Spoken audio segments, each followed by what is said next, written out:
Hello, Nikki. Thank you for coming the Cafe today. We know each other. We study in Moreland College. That's right. Wow, you are so good student. I remember. Thank you for coming today. Finally, we met together today.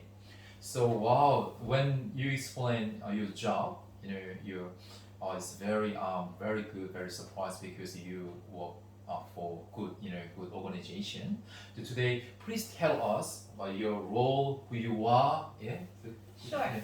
My name is Nikki Aben. I am working for the Australian Christian Lobby, and I am the New South Wales coordinator.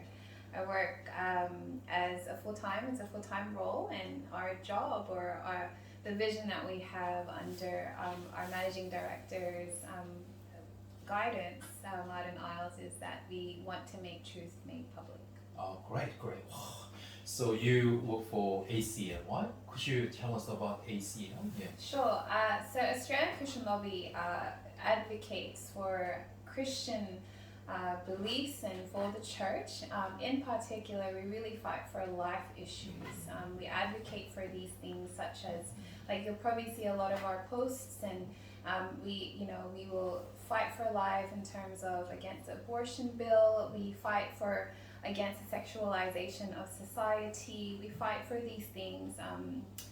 This year we're focusing on religious freedom because Christians should be able to live out their faith without losing their jobs or being bullied or vilified just because they have belief. Oh, it sounds great, Nikki. Wow, so your ACL is have a good fight for the kingdom ministry. Absolutely. So, you please tell us about law in Australia in Sure. a Christian perspective. Yeah, yes.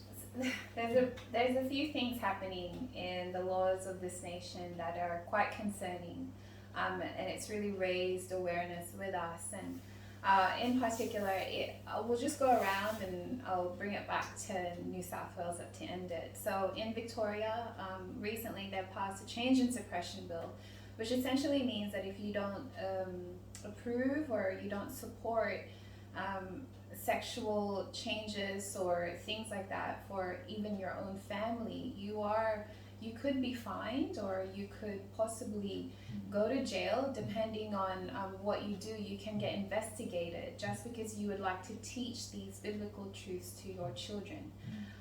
In South Australia recently, they're currently debating against euthanasia laws, which means that with the approval of two doctors, a kit can be sent to your home, and that you could take your life, which is not something, we don't believe that that's what the Lord wants. And then in New South Wales, just for the parental primacy bill, this means that Mark Latham has put out this bill which we're supporting, and it means that if the teachers or the classroom or the schools are teaching anything that is moral or ethical, that they need to put it before the parents first before they can do those things, which I think is right and true, because parents provide for their children, they support them, and they're to bring them up. And so for the parents to know what is being taught to their children, I think is right,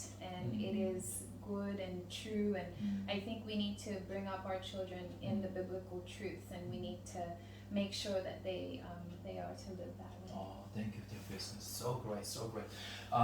Maybe it could be last question is that how can we work together with the ACL, or how can we support, or for example, how can we raise our voice or for it's a good value. So, and also maybe if you want, maybe you can whatever you wanna say to church family or Christians. So please tell us.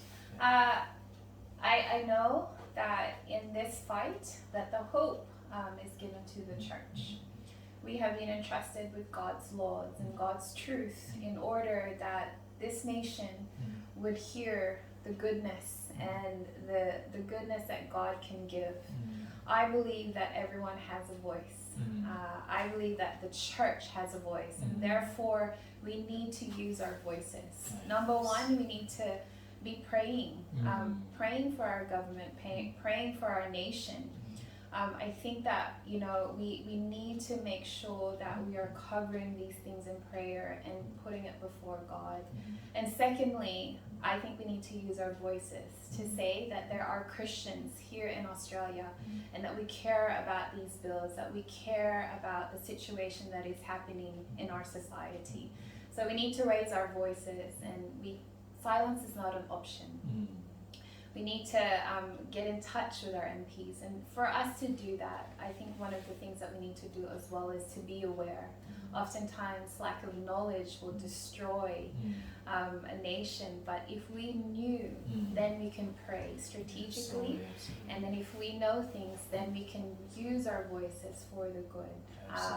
The vision of ACL is to be salt and light, and the purpose of salt is to preserve from decay, and light is so that you can be seen. And this is just an echoing of the vision of our managing director once again. And I want to encourage you, church, that you have a voice. You are called to be salt and light, and that you can make a difference. Absolutely. Thank you so much. You're saying it's so insightful, valuable, and precious. You're saying, so we pray for this as well, and also to pray for you, and then pray for your ministry. This is kingdom ministry, so, and also pray for your role and your work as well. Thank you for coming here. So see you next time. Yeah, and see you.